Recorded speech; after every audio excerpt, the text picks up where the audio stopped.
Namaku Dinda. Waktu itu aku baru kelas 2 SMP, masih berumur 14 tahun. Anak tunggal dari keluarga sederhana, tinggal di sebuah kota kecil di Jawa. Kedua orang tuaku bekerja dari pagi sampai malam. Ayah bekerja sebagai sopir antar jemput antar kota. Sedangkan ibu membuka warung kecil di depan rumah. Setiap hari aku pulang sendiri dari sekolah. Rumah dan sekolah tidak terlalu jauh, jadi aku terbiasa jalan kaki. Aku termasuk murid yang biasa-biasa saja. Nggak terlalu pintar, tapi juga bukan yang paling bodoh. Tapi entah kenapa, guruku yang satu ini, Pak Rino, guru matematika, selalu memperhatikanku lebih dari murid lain. Dinda, kamu jangan terlalu banyak melamun pas pelajaran. Nanti soal ujian bisa-bisa kamu nggak bisa jawab, katanya suatu hari di kelas sambil menatapku. Aku cuma mengangguk, malu jadi pusat perhatian. Semua teman tertawa kecil, tapi aku tahu tatapan Pak Rino bukan tatapan biasa. Sejak saat itu, beliau jadi sering mendekatiku. Saat jam istirahat, beliau mengajak ngobrol. Kalau aku lewat depan ruang guru, beliau selalu menyapa, bahkan kadang ikut mengantar pulang sampai depan gerbang sekolah. Awalnya aku pikir beliau hanya guru yang perhatian. Mungkin merasa kasihan karena tahu aku sering sendirian. Tapi makin lama, aku mulai merasa aneh. Tatapannya terlalu tajam. Pujian-pujiannya terlalu sering. Kamu cantik kalau lagi serius belajar, katanya suatu kali, dan aku hanya bisa tertawa kaku. Lalu datanglah tawaran itu. Les tambahan, nilai kamu bagus, tapi bisa lebih bagus lagi kalau dibimbing langsung. Gimana kalau kamu ikut les tambahan sama saya? Katanya sambil menyodorkan catatan soal. Aku bingung. Di rumah Bapak, Pak? Enggak, saya biasanya bimbing beberapa murid di tempat yang tenang. Supaya kamu bisa fokus. Nanti Bapak atur tempatnya. Gak usah repot-repot pikirin biaya, gratis. Yang penting kamu mau belajar, katanya sambil tersenyum. Aku ragu. Tapi beliau terus membijak. Katanya, nanti kamu masuk SMA favorit, bantu orang tua juga. Akhirnya aku mengiyakan. Kupikir ini kesempatan baik. Tapi entah kenapa, hati kecilku merasa tak tenang. Aku tidak cerita pada siapapun. Tidak pada ibu, tidak pada teman-teman. Mungkin karena aku sendiri belum yakin akan seperti apa les ini. Sabtu sore, aku diminta datang ke sebuah alamat yang dituliskan di kertas kecil. Tulisannya, Hotel Cendana, kamar 308, jam 15.30. Jangan telat ya. Bapak tunggu. Aku terdiam membaca alamat itu. Hotel? Bukan rumah? Bukan ruang kelas? Aku sempat berpikir untuk membatalkan. Tapi aku takut. Takut dimarahi. Takut mengecewakan, Hari. Itu aku datang, dengan seragam sekolah karena baru pulang dari kegiatan ekstra. Rambutku masih dikuncir 2. Di tangan hanya membawa buku catatan dan pensil. Sampai di hotel, aku berdiri di depan pintu masuk agak lama. Hati berdebar kencang. Ini bukan tempat biasa untuk belajar. Tapi di dalam, Pak Rino sudah menungguku. Dia berdiri di lobi, mengenakan baju rapi. Wajahnya tampak santai. Kamu datang juga. Bagus, katanya sambil menepuk bahuku. Lalu dia memintaku ikut naik ke lantai 3 dengan lift. Langkahku berat. Kamar 308, begitu pintu kamar dibuka, aroma pengharum ruangan langsung tercium. AC menyala, lampu redup. Di dalam hanya ada satu kasur besar dan meja kecil. Tidak ada papan tulis.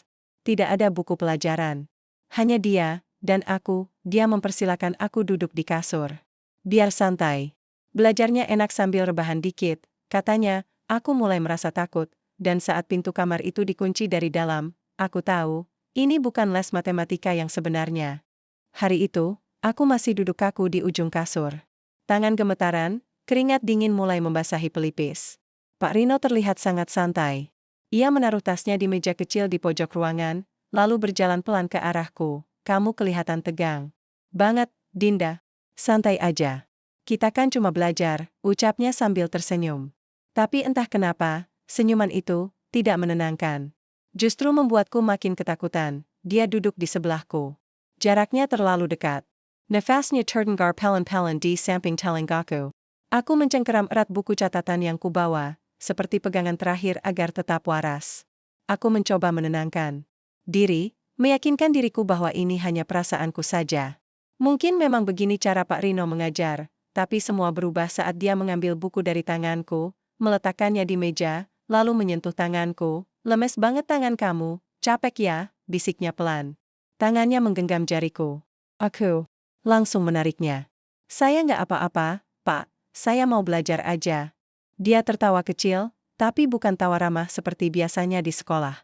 Tawa itu membuat bulu kuduku berdiri. Ya, belajar. Tapi kamu juga harus ngerti. Kamu ini spesial, Dinda. Bapak pilih kamu bukan karena kamu bodoh, tapi karena kamu istimewa. Aku menggeleng cepat. Hati kecilku berteriak, aku harus keluar dari sini, sekarang juga. Tapi begitu aku berdiri dan menuju ke pintu, aku mendengar suara klik. Dia mengunci kamar itu. Dengan tenang dia menyimpan kunci di kantongnya, lalu berdiri perlahan, duduk lagi. Jangan bikin bapak marah. Kamu tahu kan, bapak punya banyak pengaruh di sekolah. Kalau kamu macam-macam, kamu bisa dikeluarkan. Aku membeku. Tak mampu bersuara. Ingin menangis, tapi air mataku malah tak keluar. Ini bukan adegan sinetron. Ini kenyataan, dan aku benar-benar sendirian. Dia memintaku kembali duduk. Aku menurut, karena tak punya pilihan lain. Dia menggembel satu buku dan membuka halaman soal matematika. Mulai menjelaskan angka-angka yang bahkan tak bisa kupahami karena pikiranku berantakan. Sesekali dia menyentuh pundakku, mengusap rambutku. Aku hanya bisa menahan napas dan menahan air mata. Setiap detik di ruangan itu seperti neraka, waktu berjalan pelan. Sangat pelan, setelah hampir 1 jam, dia akhirnya membuka pintu dan berkata, pulanglah. Tapi ingat, ini rahasia kita berdua. Jangan coba-coba bilang ke siapapun. Aku keluar dari kamar itu dengan langkah limbung. Dunia seperti bergoyang. Aku berjalan tanpa arah, mataku buram karena air mata yang akhirnya jatuh satu persatu. Aku sampai di rumah saat matahari hampir tenggelam. Ibu menatapku dari warung kecilnya dan bertanya, kok mukamu pucat gitu, Endea? Aku hanya menggeleng. Capek, Bu, tadi belajar agak lama. Aku langsung masuk kamar dan mengunci diri. Di balik pintu, aku menangis sepuasnya. Malam itu aku tak bisa tidur. Bayangan wajah Pak Rino terus muncul. Kata-katanya, tatapannya, semuanya melekat dalam kepalaku. Aku berpikir, mungkin besok aku bisa lapor ke wali kelas. Atau ke kepala sekolah. Tapi kemudian aku ingat ancamannya. Dia guru kesayangan banyak murid. Guru teladan, katanya. Siapa yang akan percaya pada murid SMP biasa sepertiku? Dan yang lebih menakutkan lagi, 2 hari kemudian, dia kembali menghubungiku. Lewat WhatsApp. Kita lanjut les ya, seperti kemarin. Kamis sore. Tempat biasa. Jangan telat. Hatiku makin ciut. Aku terjebak. Aku takut. Dan aku belum tahu, semuanya baru permulaan. Setelah malam itu, aku tak pernah benar-benar tenang lagi. Setiap kali suara notifikasi WhatsApp berbunyi, jantungku berdegup kencang. Bukan karena senang, tapi karena takut. Karena seringkali, itu dari Pak Rino, pesannya semakin sering. Kadang, hanya menanyakan kabarku. Tapi kadang, dia mengirim hal-hal yang tak seharusnya dilihat oleh anak seusiaku. Gambar, kata-kata, kalimat yang membuatku jijik dan ingin muntah. Tapi aku tak bisa memblokirnya. Aku takut. Terlalu takut. Hari Kamis itu, seperti yang dijanjikan, dia kembali memintaku datang. Kali ini aku nekat tidak datang. Aku bilang ke ibu bahwa aku demam. Aku benar-benar tak sanggup kembali ke hotel itu. Tapi malam harinya, ponselku berdering. Nomor yang sama. Aku tidak angkat, lalu suara klakson motor terdengar di depan rumah. Aku mengintip dari balik tirai jendela. Dan ya, dia datang. Pak Rino berdiri di depan rumahku. Dengan baju biasa. Wajahnya gelap. Aku panik. Aku langsung menyembunyikan ponselku dan pura-pura tidur. Tapi ibuku yang menyambutnya. Oh, Pak Rino. Ada apa ya malam-malam kesini? Tanya ibuku sopan. Oh, saya cuma mau ngasih soal latihan buat Dinda. Kasihan nilainya sayang kalau nggak dibantu belajar. Jawabnya enteng. Aku tak keluar kamar. Tapi aku dengar suara langkah kakinya sempat mendekat. Lalu pergi. Ibuku masuk ke kamar dan memberiku lembaran kertas fotokopian. Tuh, dari Pak Rino. Katanya buat kamu. Tanganku gemetar saat menerima kertas itu. Tapi aku berpura-pura tenang. Iya Bu, nanti aku kerjain. Aku tak bisa cerita. Bagaimana caranya? Aku bahkan tidak bisa memahami sepenuhnya apa yang sedang aku alami. Yang ku tahu, aku merasa sangat kotor. Sangat bersalah. Seolah-olah, semua ini karena aku. Sejak saat itu, dia makin sering memaksaku datang. Kadang tidak hanya di hotel yang sama, tapi tempat lain. Bahkan pernah memintaku datang siang. Hari saat sekolah libur, dan menjemputku langsung dengan motor. Aku merasa seperti boneka. Diseret ke sana kemari. Daengkem. Dia bilang dia punya rekaman. Aku tidak tahu rekaman apa, tapi dia mengklaim kalau aku membocorkan sesuatu, rekaman itu akan menjatuhkanku. Aku hanya anak SMP. Tak tahu harus minta tolong ke siapa. Teman-teman? Aku takut mereka tidak percaya. Aku takut jadi bahan gosip. Lagi pula, aku lihat sendiri betapa banyak guru lain yang menghormati Pak Rino. Dia terkenal pintar, murah senyum, dan punya kedekatan dengan kepala sekolah. Aku semakin pendiam di sekolah. Tidak semangat belajar. Beberapa guru mulai menegurku. Karena nilai ulangan menurun. Tapi aku tidak bisa menjelaskan apapun. Yang lebih parah, aku mulai disindir oleh beberapa teman. Dinda kok sering pulang telat ya? Limulu? Katanya sering bareng Pak Rino ya? Duh, manja banget sama gurunya. Setiap bisikan mereka seperti tusukan jarum. Menyakitkan. Tapi aku hanya bisa diam, sampai akhirnya, suatu hari, saat aku dan Pak Rino kembali ke hotel. Seperti biasa, aku tidak tahu bahwa seseorang memperhatikan kami, seorang petugas kebersihan hotel. Ia menghafal wajahku. Seorang siswi SMP yang datang berkali-kali, selalu dengan pria dewasa yang sama. Kadang seragamku masih lengkap.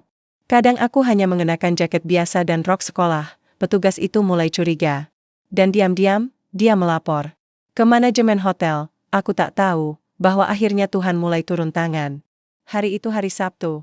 Aku masih ingat karena pagi-pagi sekali, Pak Rino sudah mengirimi pesan. Jangan lupa datang siang ini. Kamar sudah Bapak siapkan. Aku hanya membaca pesan itu, tanpa membalas. Tapi seperti biasanya, aku tetap datang. Bukan karena ingin. Tapi karena aku tahu, kalau aku tak datang, dia akan datang ke rumahku. Aku tak mau ibuku curiga. Tak mau lebih banyak masalah. Jadi aku menyeret langkah kaki menuju tempat yang paling kutakuti, hotel itu. Aku memakai jaket untuk menutupi seragamku. Tapi tetap saja, wajahku mudah dikenali. Apalagi oleh petugas hotel yang ternyata sudah mengamati sejak beberapa waktu lalu. Petugas itu, seorang bapak berusia sekitar 40-an, bernama Pak Darto. Ia mengaku merasa curiga karena terlalu sering melihat aku, siswi berseragam SMP, datang ke hotel dengan pria yang jauh lebih tua. Beberapa kali dia mencoba mencari tahu. Tapi baru hari itu, dia memutuskan melapor ke manajemen. Dan manajemen hotel, yang khawatir akan reputasi tempat mereka, langsung menghubungi pihak polisi, yang tak ku ketahui, saat aku dan Pak Rino masuk ke kamar itu, lagi-lagi kamar 308, sejumlah petugas sudah mengamati dari kejauhan. Mereka menunggu momen yang tepat, di dalam kamar, seperti biasa, Pak Rino mencoba mendekatiku dengan alasan, memulai belajar. Tapi aku sudah tak sanggup menatap wajahnya. Hari itu, aku hanya duduk diam. Bibirku bergetar, mataku kosong. Bahkan saat dia mulai membuka soal-soal, aku hanya menatap lantai. Ayo dong, Dinda. Jangan ngambek. Kamu tahu kan, Bapak sayang sama kamu, bisiknya sambil menyentuh pipiku. Dan di saat itulah, pintu kamar mendadak digedor keras dari luar. Polisi. Buka pintu. Pak Rino panik. Ia berdiri dengan cepat, berusaha menyembunyikan sesuatu dari ponselnya. Tapi semuanya terlambat. Pintu didobrak. 4 orang polisi masuk dengan cepat, 2 pria dan 2 wanita. Mereka langsung memborgol tangan Pak Rino yang pucat pasi. Aku menjerit. Tubuhku menggejol. Salah satu petugas perempuan langsung memelukku dan membawaku keluar dari kamar. Tenang, NAK. Kamu aman sekarang, aku tidak percaya. Apakah ini nyata? Apakah aku benar-benar bisa lepas dari neraka ini? Di luar, sejumlah wartawan sudah menunggu. Entah siapa yang membocorkan. Tapi aku hanya bisa menunduk dalam selimut yang diberikan petugas. Berita itu menyebar cepat. Guru matematika tertangkap. Basah bersama siswi SMP di hotel. Skandal les tambahan berujung penangkapan di kota kecil. Sekolah heboh. Orang tuaku dipanggil ke kantor polisi. Ibuku menangis sejadi-jadinya saat mendengar semuanya. Ayahku datang dari luar kota dengan wajah marah, bingung, sekaligus terpukul. Ayah gagal jaga kamu, Dinda, katanya sambil memelukku. Erat. Itu pertama kalinya aku melihat ayah menangis. Pak Rino langsung ditahan. Semua bukti cukup. Rekaman kamera CCTV hotel, chat WhatsApp, saksi petugas hotel, dan kesaksianku sendiri. Tapi tetap saja, tak semua orang melihatnya seperti itu. Beberapa guru sempat membelaku. Tapi tak sedikit juga yang justru menyalahkanku. Kenapa gak cerita dari awal? Kok bisa sampai berkali-kali? Jangan-jangan memang mau, dan itu yang paling menyakitkan, teman-temanku mulai menjauh. Aku jadi bahan omongan di lorong sekolah. Bahkan ada yang secara terang-terangan menertawakan aku di belakang. Seolah-olah akulah yang menggoda guru. Seolah-olah aku menikmatinya, padahal aku hanya anak 14 tahun yang ketakutan. Aku bertahan beberapa minggu. Tapi lama-kelamaan, aku tak sanggup. Aku minta izin cuti sekolah dengan alasan trauma.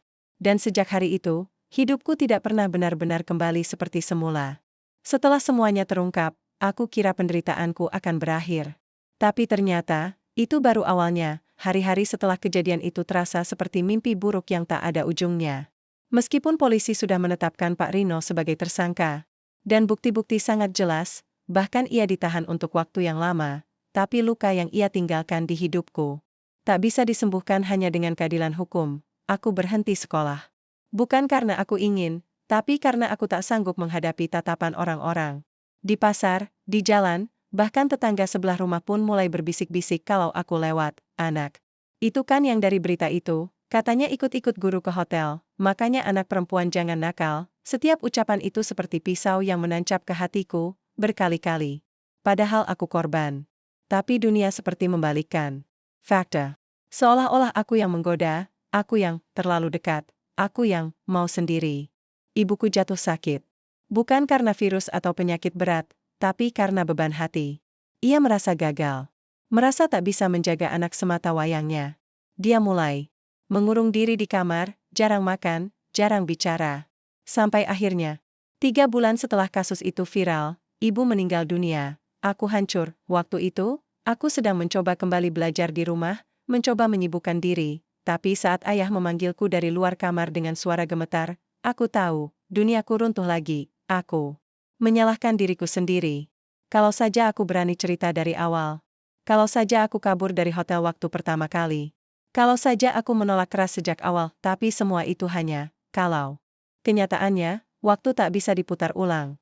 Dan luka itu tetap ada. Ayahku berubah sejak kepergian ibu. Ia lebih banyak diam, tenggelam dalam pikirannya sendiri. Kadang ia duduk berjam-jam di teras rumah, menatap langit, tanpa sepatah kata pun. Kadang aku mendengarnya menangis malam-malam. Kami jadi seperti 2 orang asing yang terjebak dalam rumah yang sama, tapi sama-sama terluka, sama-sama patah, dan tak tahu harus bagaimana. Sementara itu, kasus Pak Rino berjalan terus. Ia akhirnya dihukum penjara beberapa tahun. Tapi orang-orang masih menyebut namanya dengan belas kasihan, seperti padahal dia guru pintar, sayang banget, atau kasusnya gara-gara perempuan kecil itu. Perempuan kecil itu aku sempat mencoba bunuh diri. 2 kali. Pertama kali, aku mengiris pergelangan tangan diam-diam di kamar mandi. Tapi darahnya tak cukup banyak. Kedua kali, aku minum obat tidur terlalu banyak. Tapi saat aku terbangun di rumah sakit, ayah menggenggam tanganku sambil menangis. Jangan tinggalin ayah juga, Dinda. Ayah cuma punya kamu, kalimat itu menyelamatkanku. Tapi tidak serta-merta menyembuhkanku. Hingga kini, bertahun-tahun setelah kejadian itu, aku masih belajar berdamai. Kadang aku masih terbangun tengah malam dengan napas memburu, keringat dingin membasahi tubuhku. Aku masih trauma bila mendengar suara pintu dikunci dari dalam. Aku bahkan sulit percaya pada laki-laki manapun, termasuk guru, tetangga, bahkan sepupu sendiri. Tapi perlahan-lahan, aku mulai bangkit. Aku menulis. Aku berbicara. Aku mengikuti komunitas penyintas. Aku mencoba menjadi suara bagi anak-anak perempuan lain di luar sana yang mengalami hal serupa tapi memilih diam, karena takut, karena malu, karena tak tahu harus bicara pada siapa. Satu hal yang aku pelajari dari semuanya adalah, jangan pernah menyalahkan korban. Jangan pernah meremehkan trauma.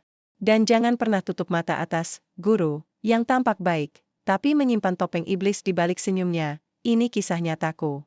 Tragis, menyakitkan, tapi sekarang, aku tak ingin hanya jadi korban. Aku ingin jadi peringatan. Tamat.